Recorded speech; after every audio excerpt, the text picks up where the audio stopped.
Fire Marshal Shelby Womack is here with us. Also next to him is Ms FLame, a Houston County volunteer. Her name is Michelle McNeil. And next to her is Kenny Gibbons, who is the president of the Houston County Volunteer Firefighters Association. Good morning to all of you, and we welcome you to the morning show.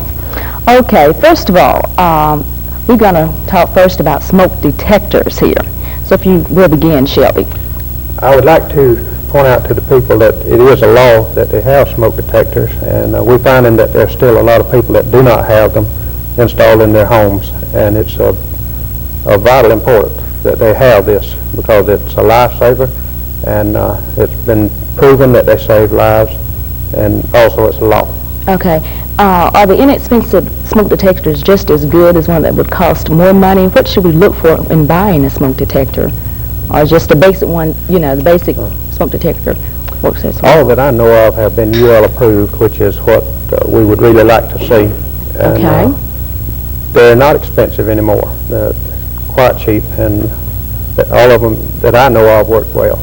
Okay, now this is in conjunction with the National Fire Prevention Week, is that correct? That's correct. Okay, do you have any other kind of activities that will be going on this week in reference to this? Yes, we will be going into the schools, the dozen city schools where the media teachers will be conducting fire safety throughout the week. They'll be teaching it. There'll also be a poster contest in the elementary schools, grades kindergarten through 5th grade. And the Porter Square Mall will be having displays out there next week. Okay. Michelle, tell us a little about yourself, your age and where you go to school and how you got involved in this. Okay, I'm 17. I'm a senior at Dayton High School. And my daddy's always on the phone, so I've grown up around this. And I'm involved in cheerleading and sports and stuff like that. Okay, and a very pretty girl, I must say.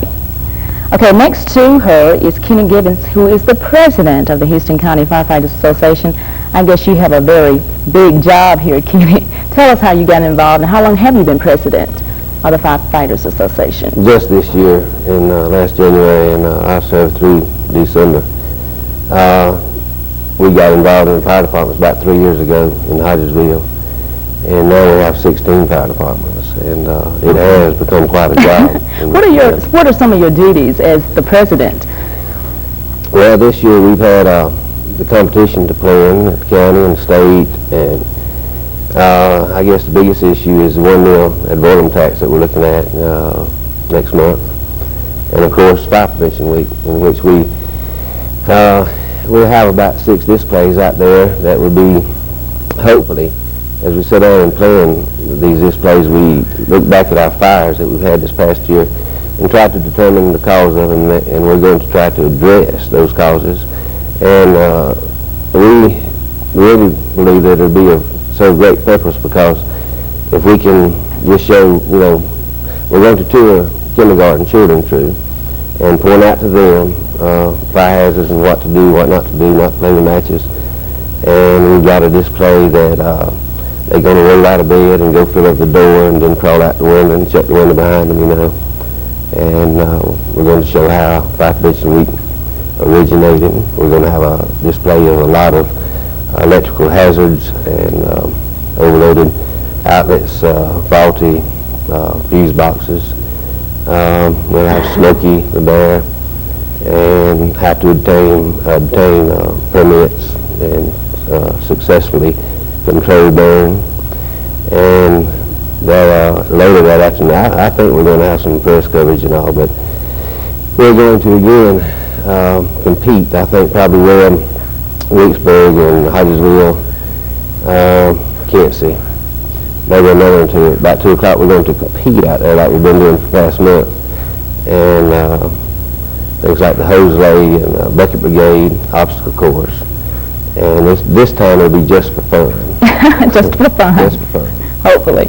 Okay. You know, some of the children have the tendency of playing with matches. They love to play with matches for some reason. I mean, I'm sure I did too when I was much younger. It's just amazing to see that fire coming from that match. But I did hear you say that you're going to speak to the kindergarten children. I think that would be really informative for the kids. Okay, is this a statewide thing or nationwide? Nationwide. Okay. Nationwide. Since 1922, it's been designated the week of October the 9th because that was the day that Ms. O'Leary's cow kicked over the lantern in Chicago, and it's been designated that since 1922. Okay. Is there anything else you'd like to add about National Fire Prevention Week? Yes, because we have had so many fires this year. We have responded to 1,330 fires within the city limits of Dothan. Very large number. Right. But you know, every time I would turn on the television, it seems like there was a fire somewhere. Yes. Great number. They can be prevented. 96% of the fires can be prevented, and that's what we're striving to do. And we'd invite people to come out to Porter Square and join with us, and let's prevent some of these fires. Okay, now what day is it for Porter Square Mall? Every day next week. Okay. What is the phone number our viewers can call in case of a fire? The emergency? 911. Okay, so they simply call that number. Yes. And they will be there right away. For any emergency. Right. Okay, Michelle, do you enjoy being a volunteer? Yes, ma'am, I sure do. Okay. What are some of the duties as a volunteer? Next week I'll be out at Porter Square represented as Ms. FLame. And then the next Saturday, all the kids who draw their pictures for the Fire Prevention Week will be judged and they'll be presented trophies. So I'll be out there for that. And I'll also be in the Peanut Vegetable Parade.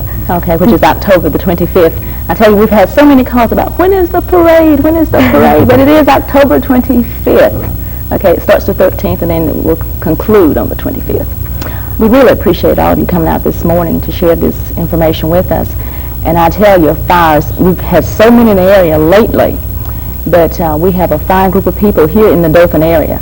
Just simply call that 911 and someone will be there right away, and that's what's so fantastic about the group here in Dothan, Alabama. We have noticed so many people in different areas have problems when it comes to a fire. It takes them so long to get there. And something like this, you need to have someone right away in case of burns or whatever. And we have activities going on all the week, and we'll conclude on Friday or Saturday? Saturday. And it will end at Porter Square Mall as well? Right. Okay. So what will be going on Saturday? You just have a booth set up out at Porter Square? The booth will be set up all week out there for information and let the people come in and see what the fire departments are doing. And also on Saturday then the competition and the trophy presentations will be going on then. Okay. And we thank you so much for coming out this morning, and we have more coming up in just a moment. Alabama has been put through a lot these past few months because some politicians will say anything, do anything to try to get themselves elected. The Senate campaign here in Alabama already shows what my opponent will do, and it's not very pretty. Already my opponent has trampled on the good name of Senator Jim Allen by vicious and outrageous attacks on his son. Already my opponent has distorted my record on Social Security, a system I have never voted to cut, a system I have always voted to save.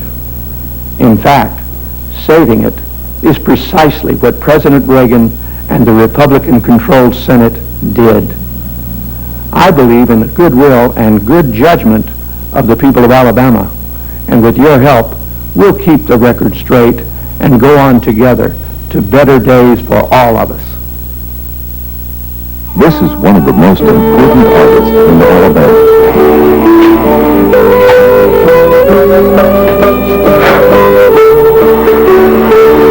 I'm teaching the dollar now, and hope my grandson will learn and teach their kids to keep this family tradition alive. You can help carry on these kinds of traditions by donating to the Alabama Arts Development Fund on your state tax form. Good morning, everyone. These are the stories making news this morning. Charlie Graddick and Bill Baxley, who are awaiting an appeals court ruling in the disputed race for governor, were both in Sheffield last night. Graddick told a capacity crowd that he was cautiously optimistic about how the three-judge federal appeals court panel would rule.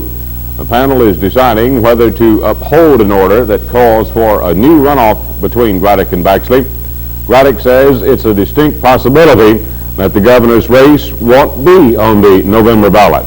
Meanwhile, Baxley also appeared before a capacity crowd to kick off his fall campaign. Baxley says his battle with Graddick has shrouded the key issues of the campaign, including jobs, education, health care, rural water systems, and the war on drugs. The Houston County Board of Education has been plagued with proration all summer. It entered the fall with lots of questions about where their funds would come from. Reportedly, Stacey Reimer says the county schools have approved their new budgets, and they amount to $14 million. After slight discussion, the Houston County Board of Education